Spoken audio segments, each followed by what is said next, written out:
Hi friends, అందరూ ఎలా ఉన్నారా? బాగున్నారా? మనమైతే 15 రోజుల తర్వాత మళ్ళీ మార్కెట్ బండి అయితే ఎక్కడం జరుగుతుందన్నమాట. ఈ ఎక్కే తరుణంలో ఏం జరిగిందంటే, ఇప్పటివరకు మా వాళ్ళు డ్రైవింగ్ చేశారు కాబట్టి అదే మామూలుగా ట్రిప్ వాళ్ళు వెళ్ళొచ్చారు కదా. మనమైతే ఇప్పుడు బండి ఎక్కిన తర్వాత దానికి వచ్చిన కంప్లైంట్లు ఏమన్నాయంటే, వీల్ అలైన్మెంట్ రోడ్ చేయించాలి, తర్వాత పౌడర్ వీల్ అలైన్మెంట్ కోసం వస్తే టైర్లు చూపులు తిప్పేసుకోవాలి, అలాగే పౌడర్లు కొట్టించుకోవాలని అయితే చెప్పడం అయితే జరిగింది. కాబట్టి మేమైతే ఇక్కడ రాజమండ్రి ఆటోనగర్లో బ్రిడ్జ్ స్టోన్ వీల్ అలైన్మెంట్ దగ్గర అయితే మనం బండి పెట్టడం జరిగిందనమాట. ఇటు ఒక పక్క వీల్ అలైన్మెంట్ చేస్తుంటే ఒక పక్క అయితే టైర్లు రొటేషన్ చేస్తున్నారు, ఇటు పక్క అయితే టైర్ల పని జరుగుతుంది. తర్వాత ఇంకా మేము వాళ్ళ పని వాళ్ళు చేసుకునేటప్పుడు మేము ఏం చేసామంటే, హెడ్ లైట్ అది డూమ్ అది పగిలిపోయింది. అలాగే వీడియోలోకి వెళ్ళే ముందు మన ఛానల్ ఇదే ఫస్ట్ టైం చూడకపోతే సబ్స్క్రైబ్ చేసుకోండి. మీకు ఈరోజు ఏం వర్క్ జరుగుతుందో ప్రతిదీ కూడా చెప్తాను. అంటే లోడింగ్ ఇంకా టైం పడుతున్నారు కాబట్టి ఈ వర్క్లన్నీ చేస్తున్నాం. అలాగే మా బాంబర్దాల్లో వచ్చిన తర్వాత హెడ్ లైట్లు అవి పగిలిపోయినాయి, అంటే ఈ అదే బల్బులు అవి పగిలిపోయినాయి. హెడ్ లైట్ కూడా ఒకటి గ్లాస్ ఏమైందంటే పగిలింది. అవన్నీ కూడా ఇప్పుడు చేంజ్ చేసుకున్నాం, మార్చుకున్నాం అనమాట. మిగతా అది ఆ వర్క్ అయితే వీడియో తీయలేదు. ఇప్పుడైతే టైర్లు ఇప్పి చూపులకి పౌడర్లు అయితే కొడుతున్నారు. తర్వాత ఇది అయిపోయిన తర్వాత అలైన్మెంట్ అది చేస్తారనమాట. అది కూడా మీకు టైర్లు అంటే ప్రతిదీ పని పెట్టడం ఎందుకు అనేసి నేను ఆలోచించాను అనమాట. ఇప్పుడైతే మీకు టైర్లు ఎప్పుడని చూపిస్తా. నేను పని నుండి బయటకు అయితే వెళ్ళాను, వచ్చేసరికి మొత్తం టైర్లు అయితే ఇప్పేసారు. ఎప్పుడైతే జరిగింది, బ్యాక్ సైడ్ టైర్లు ఇప్పేశారు. ఇవన్నీ డబుల్ ఉంటాయి అన్నమాట. ఫ్రంట్ అయితే ఆల్రెడీ మార్చేశారు, బ్యాక్ సైడ్ అయితే అటుపక్కే అయిపోయినాయి అనుకుంటా, ఇటుపక్కే ఓపెన్ చేశారు. ఇదంతా పౌడర్ అయితే మందే కింద జల్లిందంతా.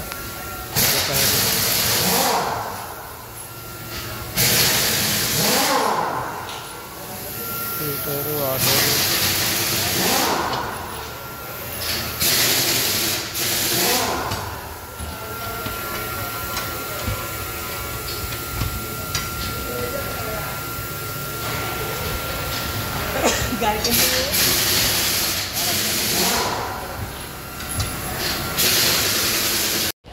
చాలా బళ్ళకైతే సింగిల్ రింగ్లు అయితే ఉండేవండి ఇంతకుముందు. ఇప్పుడైతే డబుల్ రింగ్లు వస్తున్నాయి ప్రతిదానికి కూడా.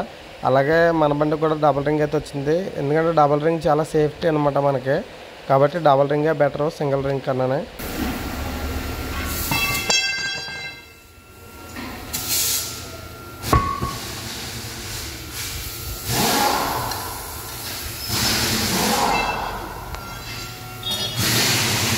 వీల్ అలైన్మెంట్ కోసం అలైన్మెంట్ చేసి చోటకైతే వచ్చాం. వచ్చినప్పుడు 16 టైర్స్ కూడా పౌడర్ అయితే కొట్టించుకోవాలన్నారు. 16 టైర్లు ఇప్పి ఎక్కడ పౌడర్లు కొట్టించాలి రా బాబు, మనం వల్ల కాదే అనుకున్నా. నేనైతే వెంటనే ఆలోచించే లోపల మీరు పౌడర్లు కొట్టించడానికి ఎక్కడికి వెళ్ళక్కర్లేదని అన్నీ కూడా మన దగ్గర అవైలబుల్గా ఉన్నాయి, స్పెషలిటీస్ అన్నీ బాగున్నాయి ఇక్కడ అంటే. అప్పుడు మళ్ళీ బ్యాక్ సైడ్కి అయితే వచ్చాం. అలైన్మెంట్ బ్యాక్ సైడ్కి అయితే వస్తే ఇక్కడ వాళ్ళే జాగిలు మోపు చేసుకొని వాళ్ళే ఇప్పేసుకుంటున్నారండి. పౌడర్లు కొట్టించిన తర్వాత వాళ్ళే ఫిట్ చేస్తున్నారు టైర్లకి. చాలా సునాయాసంగా అయితే ఫిట్ చేస్తున్నారండి, ఎటువంటి ఇబ్బంది లేకుండా వాళ్ళకి. మనమైతే ఆ టైర్లు ఎక్కించడానికి కొంచెం ఇబ్బంది పడతాం, ఎందుకంటే కొద్దిగా అలవాటు తక్కువ కాబట్టి. ఇక్కడ పనిచేసే వాళ్ళు అయితే ఆ ఇబ్బంది పడరు, ఎందుకంటే రెగ్యులర్గా అదే పని మీద ఉంటారు కాబట్టి ఇబ్బంది ఉండదు. అలాగే మనమైతే ఎప్పుడైనా అలైన్మెంట్ చేయించుకున్నప్పుడు అన్నీ ఒక చోట ఉన్న చోట అయితే చేయించుకోవడం మంచిది, ఎందుకంటే వేరే చోట పరిగెట్టాలంటే కొద్దిగా ఇబ్బంది. అలాగే ఫస్ట్ టైము ఈ బండి కాదు, ఇంకో బండి ఉండేది 4590 మనకి 14 టైర్ ఉండేది అనమాట. అప్పుడు ఇక్కడికి వచ్చినప్పుడు సిమ్ములు తేడాగా ఉన్నాయన్నారు. ఒక పక్క సిమ్ములు మార్చడానికి అయితే నేను చాలా మెకానికల్ దగ్గరికి అయితే వెళ్ళాను, ఎందుకంటే ఎవరి దగ్గర ఖాళీ లేదు. మొత్తానికి ఎప్పుడు పొద్దుట వస్తే సాయంత్రానికి కానీ అవ్వలేదన్నమాట. అక్కడ సిమ్ములు వేయడం అవన్నీ వేయించుకొని వచ్చిన తర్వాత అలైన్మెంట్ చేయించుకున్నాం. మనకి ఇక్కడ రాగానే అయితే ఆయన చెప్తారు, చూడగానే వెహికల్ ఎటువంటి ఇబ్బందిలో ఉందో, ఏ ప్రాబ్లంలో ఉందో అన్నీ కూడా చెప్తారు. అవన్నీ చేయించుకొని వచ్చిన తర్వాత చేయించుకోమంటారు అలైన్మెంట్. ఎందుకంటే ముందుగా చేయించిన తర్వాత మళ్ళీ ముందుగా చేయించుకున్నాం అంటే మనం అలైన్మెంట్ అవి చేయించుకున్న తర్వాత కూడా మళ్ళీ చేయించుకోవాల్సి వస్తుంది. దాని గురించి అయితే ఆయన ముందుగానే చెప్తారనమాట. దాని గురించి అయితే మనం ఇక్కడ బెటర్ అని చెప్పచ్చు.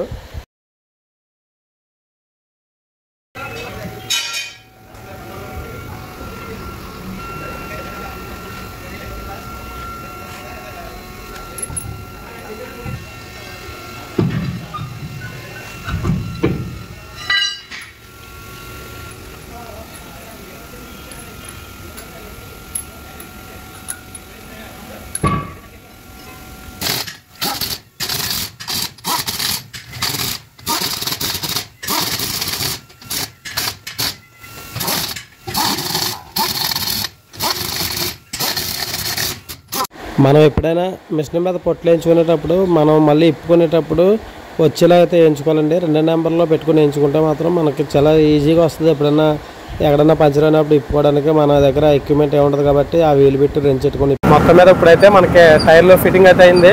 ఇక్కడ నుండి బండి అటుపక్క అయితే పట్టుకుని వెళ్ళాలి. అటుపక్క వీల్ అలైన్మెంట్ చేస్తారనమాట. అటుపక్క ఖాళీ ఉందో చూసుకొని అప్పుడు అటుపక్క పట్టుకుని వెళ్తే వీల్ అలైన్మెంట్ అయితే చేస్తారు. మీకు వీల్ అలైన్మెంట్ ఎలా చేస్తారన్నది చెప్తారు.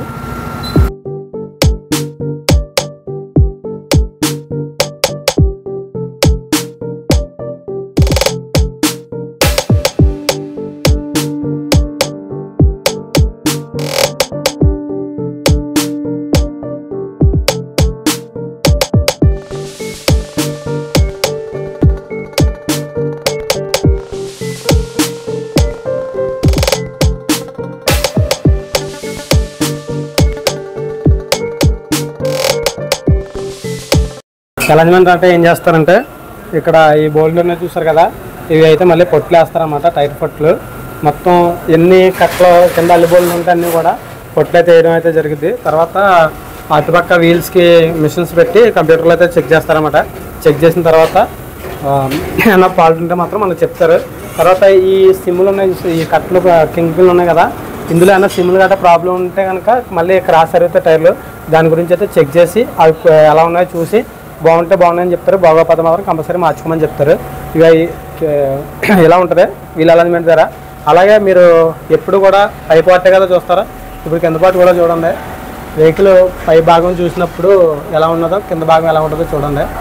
కింద అయితే అన్నీ కూడా కడుపులో పేగుల్లా ఉంటాయి అనమాట. ఈ ఎయిర్ ట్యాంక్స్ మన బ్రేక్స్ పడడానికి ఎయిర్ అన్నీ ఇందులో ఫిలప్ అవుతుంది అనమాట. బండి రన్నింగ్లో ఉన్నప్పుడు మనకు కావాల్సినంత ఎయిర్ వస్తుంది. చూసారు కదా, ఇదైతే హౌజింగ్. ఈ హౌజింగ్ వీల్స్ని తిరగడానికి కారణం ఏంటంటే ఇదే తిప్పిద్ది బండి. ఇందులో క్రోమ్ అనే ఒకటి ఉంటుంది. అది రౌండ్ ఇలా తిరిగినప్పుడు ఒక వీల్ అలా ఒక వీల్ ఎదరికి ఒక వీల్ వెనక్కి తిరుగుద్ది. కానీ రన్నింగ్లో మాత్రం 2 ఎదరికి వెళ్తాయి అనమాట. అందులో డిఫరెంట్గా ఉంటుంది వీల్స్.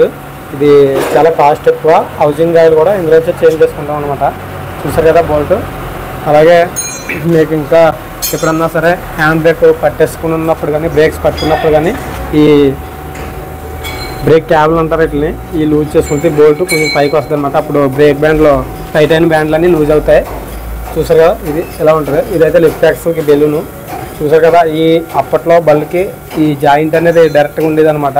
ఇప్పుడు ఇక్కడ నుండి కిందకి ఏమి ఎలబట్టడం గట్రా ఏం కనిపించడానికి లేదు. డైరెక్ట్ చేస్తూనే ఫిట్టింగ్ అయిపోతుంది పైన.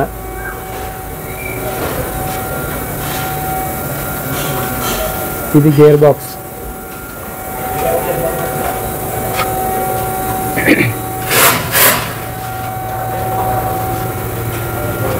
ఇదే సొంపు. ఇంజిన్ అంతా ఇక్కడే ఉంటుంది. ఇంజిన్ అంతా ఇందులో ఉంటుంది అనమాట. ఇదే సొంపు అంటారా. మన ఇంజిన్ డౌన్ చేసుకోవడానికి డౌన్ బోల్ట్ ఇది. ఇది బేజర్ పైపు చూడండి. చీకటి ఉన్న వల్ల కొంచెం క్లారిటీ మిస్ అవుద్ది. ఇది రేడియేటర్ అక్కడ ఫిట్ చేశారు. ఇదైతే మేము ఇప్పుడే పెట్టాం. ఎందుకంటే ఇది సెల్ఫ్ కొట్టినప్పుడు రేడియేటర్ ఫ్యాన్ ఉంది కదా, ఫ్యాన్ నుంచి ఎయిర్ అయితే బయటికి కొట్టేసి దోగరైతే బయటకు వచ్చేస్తుందని అయితే ఇది అడ్డుగా కట్టానమాట. వెహికల్ కరెక్ట్గా పార్క్ చేసిన తర్వాత అయితే మన వెహికల్ నెంబర్ అది చెప్తే ఇక్కడైతే నోటీస్ చేస్తారండి.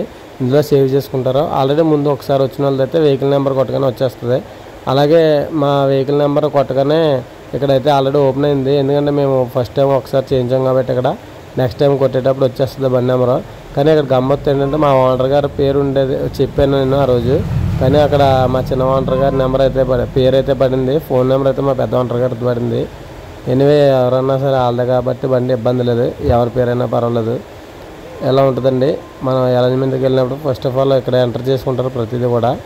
చూసారు కదా, రామకృష్ణ ఏలేశ్వరం షార్ట్కట్లో అనమాట. అది మొబైల్ నెంబరు. అలాగే Ashok Leyland MAV 10x2 AP39VE 4590. తర్వాత టెక్నీషియన్ మనోహర్ అంటండి. అలైన్మెంట్ నో గ్యారంటీ అన్నీ కూడా ఇక్కడైతే నోటీస్ అవ్వడం చూసారు కదా. ఇలా ఉంటుందండి. ఫస్ట్ ఆఫ్ ఆల్ మనం పెట్టిన వెంటనే ఈ టైప్లో అయితే వర్క్ చేస్తారు. తర్వాత టైర్లకి అయితే అన్నీ ఫిట్ చేస్తారనమాట మిషన్స్. ఆ మిషన్ ఫిట్ చేసిన తర్వాత అందులో లైటింగ్ బ్లింక్ అవుతుంటుందండి, కొట్టుకుంటూ ఉంటుంది. అది సిస్టంలో చూపిస్తూ ఉంటుంది. ఏ వీల్ అయితే తేడా ఉందో ఆ వీల్ అయితే అక్కడ చూపించడం అయితే జరిగిద్ది. కరెక్ట్గా ఉంటే మాత్రం గ్రీన్ కలర్లో వస్తుంది లైను. అక్కడ చూస్తున్నారు కదా 4 టైర్స్కి ఎలా ఉందో రెడ్ కలర్లో. అది బాగుంటే కనుక గ్రీన్ కలర్ చూపిస్తుంది అక్కడ. అప్పుడు సరిగా ఉన్నట్టు అనమాట. అదే రెడ్ కలర్లో ఉన్నదంటే అక్కడ ఎంత లూజ్ అయిందో ఏంటనేది కూడా ప్రతిదీ అక్కడ చూపించడం జరిగింది. దాన్ని బట్టి ఇలా అయితే మనకి వర్క్ చేస్తారనమాట కింద దూరి. తర్వాత మీకు చెప్పాను కదా ఆల్రెడీ ఇక్కడ ఏం చేస్తారనేది, అదే చేస్తారనమాట నేను చెప్పిందే. వెహికల్ వచ్చిన తర్వాత ఇది రెండోసారి అయితే చేపిస్తున్నాను అనమాట. ఇక్కడే మళ్ళీ ఫస్ట్ ఉంటే బండి వచ్చిన కొత్తలో ఇక్కడ చేయించాం. తమిళనాడు ట్రిప్ వెళ్తున్నాం అని చెప్పాను కదా, అప్పుడు చేయించాను అనమాట. తర్వాత మళ్ళీ ఇప్పుడు చేపిస్తున్నాం. మధ్యలో మాత్రం నేను లలితపూర్లో భారత బంక్లో మనకి ఈ కట్టబోర్డులు అవి లూజ్ అయిపోతే మాత్రం పొట్లేసే వాళ్ళు అక్కడ ఉన్నారు. ఓన్లీ కట్టబోర్డులు అయితే పొట్లేయడానికి 200 అయితే తీసుకున్నారనమాట. అక్కడ వేయించాను, చాలా లూజ్గా ఉన్నాయి. ఆ తర్వాత మళ్ళీ టైర్లు మాత్రం కొంచెం మాదిరిగా అరిగినాయి అనమాట, ఇబ్బంది లేకుండానే.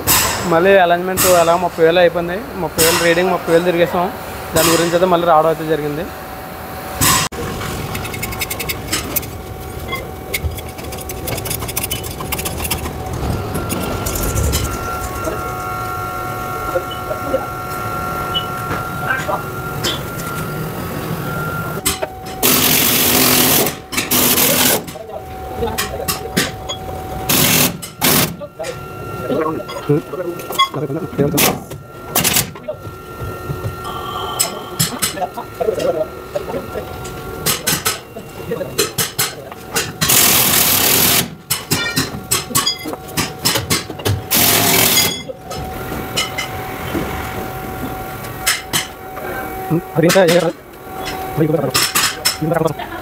ఫైనల్గా వర్క్ అయితే అయిపోయింది. బిల్లు కట్టడానికి అయితే వెళ్తున్నారు మా ఓనర్ గారు.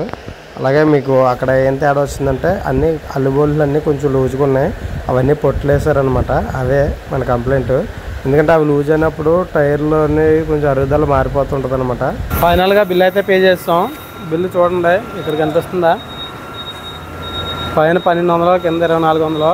1200 వచ్చేసి వీల్ అలైన్మెంట్కి అనమాట. 2400 వచ్చేసి మొత్తం టైర్లన్నీ ఓపెన్ చేసి పవర్లో కొట్టి తర్వాత మళ్ళీ ఫిట్ చేయడానికి అన్నిటికి కలిపి మనకి 2400 అయితే తీసుకున్నారు. ఇది ఇక్కడ 3600 మొత్తం కాస్ట్ వచ్చి ఈరోజు. అంటే ఎక్కడికి వెళ్ళలేదు, కానీ బండి పని చేయించుకొని వెళ్ళిన తర్వాత అయితే మనకి ఇబ్బంది ఉండదు కదా, దానికోసం అయితే బండి పని అయితే చేయించుకోవడం అయితే జరిగింది. బండి అయితే తీసేస్తున్నాం ఇప్పుడు చూడండి. ఫైనల్గా వర్క్ అయితే అయిపోయింది. మాకు లోడింగ్ అయితే ఉందని చెప్పారు కాబట్టి వచ్చినందుకు ఈ పని అయింది. లోడింగ్ అయితే లేదనమాట, క్యాన్సిల్ అయింది. మళ్ళీ లోడింగ్ ఎప్పుడు చెప్తే అప్పుడు వస్తాను. ఈ వీడియో ఎక్కడితో ముగిస్తాను అనమాట. ఓకేనా ఫ్రెండ్స్. అలాగే మన ఛానల్ ఎవరైనా సబ్స్క్రైబ్ చేసుకోకపోతే సబ్స్క్రైబ్ చేసుకోండి. మీ అందరి సపోర్ట్ అయితే నాకు కావాలి కాబట్టి ప్రతి ఒక్కరికి కూడా చాలా ధన్యవాదాలు. ఓకేనా, బాయ్.